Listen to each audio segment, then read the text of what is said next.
Hey everyone, I'm Armor Gaming, welcome back to my channel, and welcome to Monster Legends. Welcome to a monster review on the newest, the latest, second metal mythic monster, Kralik. And as usual, I'm going to go over the Monster Legends lore first, and then I'm going to get into the analysis. And all of this information is provided from the official SocialPoint forum, so with that being said, let's jump right into it. New quest monster Kralik. As Easter approached, Dr. Watts decided it was time to launch his evil plan.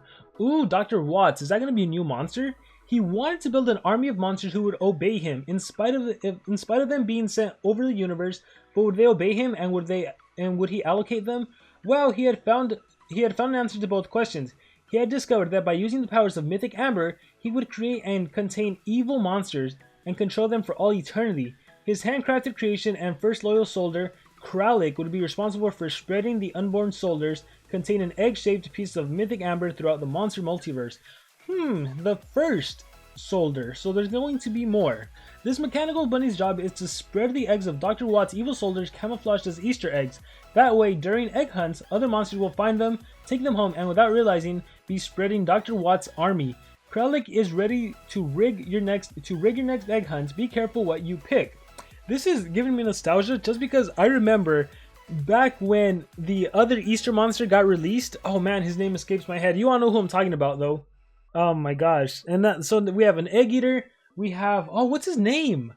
You guys can let me know in the comments below. The legendary egg monster. It'll probably come to me later on, but whatever. We're not here to talk about him. We're here to talk about the new era of Monster Legends, the mythic monsters. And it's funny because even though this is like mythic monsters, so far it's been what, like a month or two since mythic monsters have been released, and they haven't been anything too game breaking, to be honest. Other than the stats, like I think there honestly is a balance with the skills, whereas some of the mythic monsters are not even worth like picking up. But let's see if Kralik is any different. So this is actually my very first time seeing the skills, and he is a quest monster, so I'm expecting really great things from this monster.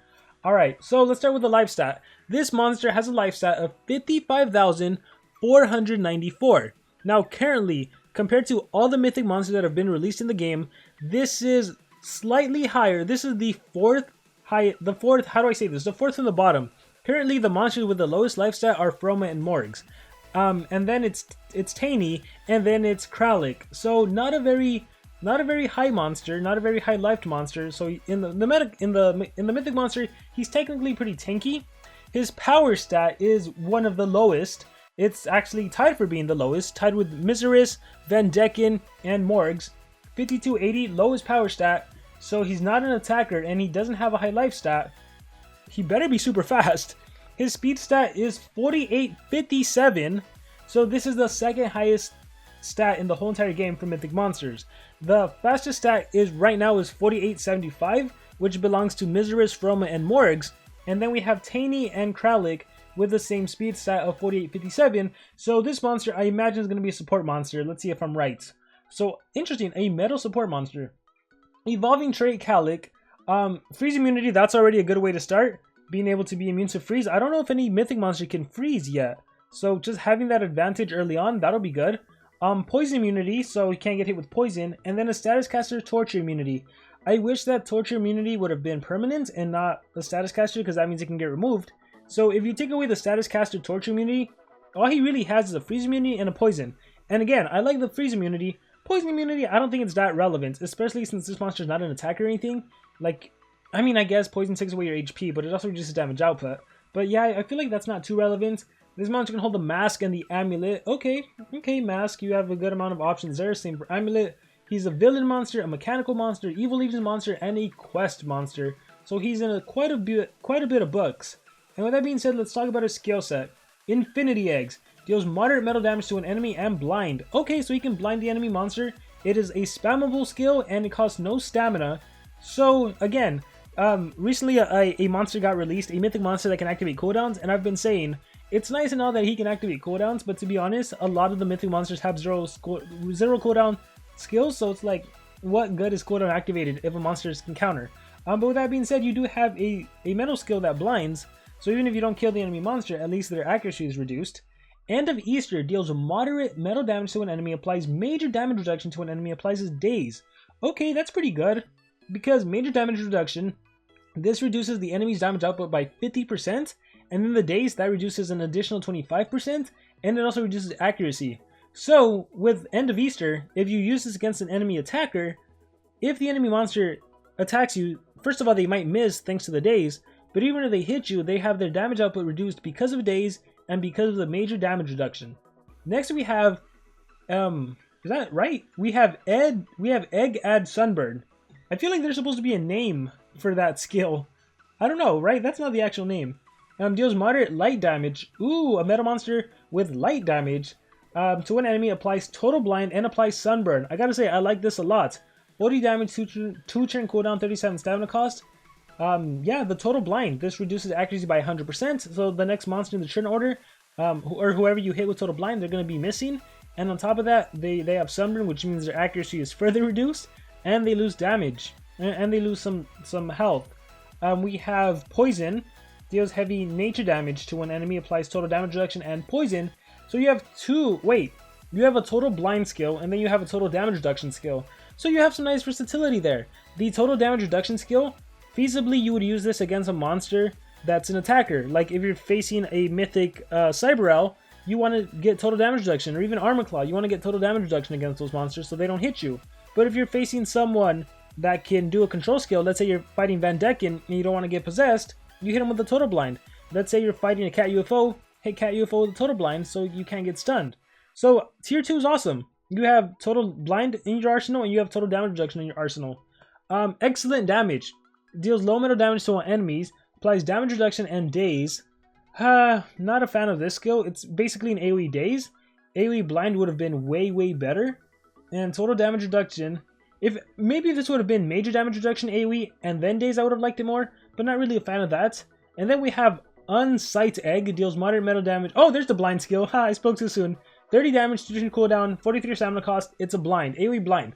So actually, if you do Unsight Egg and excellent damage, they should have called that something else instead of excellent damage, because it does damage reduction. But whatever.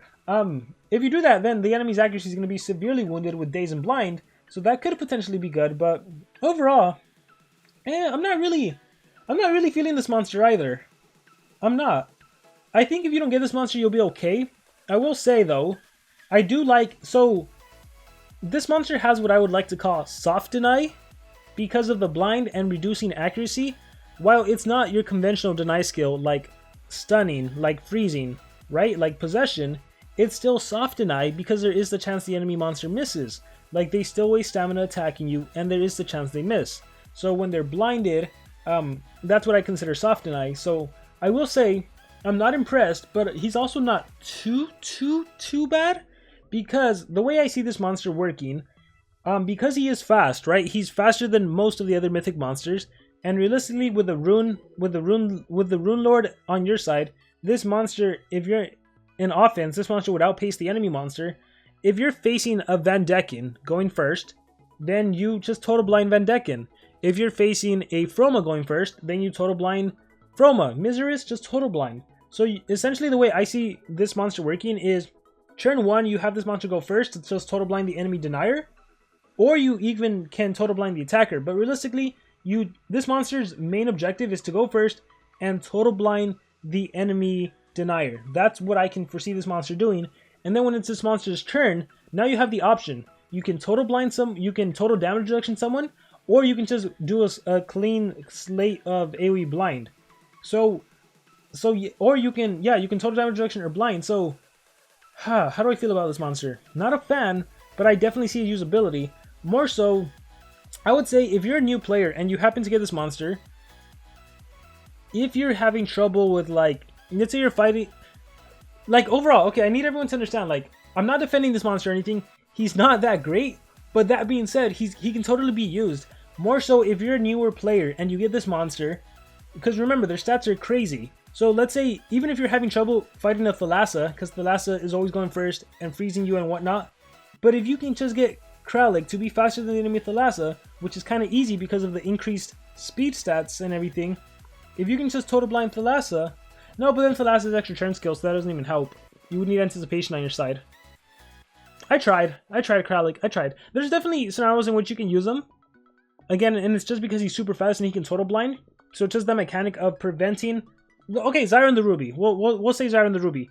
If you're having trouble with Zyron the Ruby, because Zyron the Ruby, you're facing a 130 and just keeps doing her skill that does two random control skills. Total Blind Ruby, and then you're free to attack and do your thing. But yeah, overall, not really impressed. Is it usable? Of course, there's always a situation where you can use monster, but I think if you don't get this monster, given that he's a quest monster, you'll definitely be fine. You'll definitely be fine. The ultimate, I didn't even go over that. Vision Dark Eggs, Dark Negs, applies total blind to all enemies, total damage reduction to all enemies, and shock to all enemies. I mean, it's basically an AoE total blind. Do you really need total damage reduction? Not really, because they're already blinded. So, like, yeah, they're gonna be dealing no damage. But I guess it's just like a second kind of layer. He's a metal debuff who can apply total damage reduction, total blind, stopping his enemies from dealing any damage. Evolving trait, freeze, gain possession. Yeah, we went through all of that. And, oh, there's no picture for him in the bottom like there normally is, so we can see his stats at rank 5. But yeah, with that being said, that is Kralik. If I was to get this monster, I would rune him one of two ways. He's either a team speed holder, you give him 3 team speed runes, or he's a 3 speed holder, you have him go first, and like I said, you can either total blind the main denier, or the attacker, whoever is the biggest threat. Typically it'll be the main denier. So you run tier 2, so you can total blind and total damage reduction. You run the AoE blind, because that just further reduces accuracy. And then it's ultimately up to you. You can do another single blind skill just to have a spammable skill in your arsenal. Or I would say End of Easter, the major damage reduction to an enemy and daze to an enemy, which is like severe damage reduction as well with with the major and the daze. But yeah, that's my analysis on this monster. Again, I like the monster design. Monster design is awesome and everything. The monster itself, nothing too impressive. But that has been my thoughts on the monster. Let me know what you think in the comments below. Thank you very much, and I will see you all next time.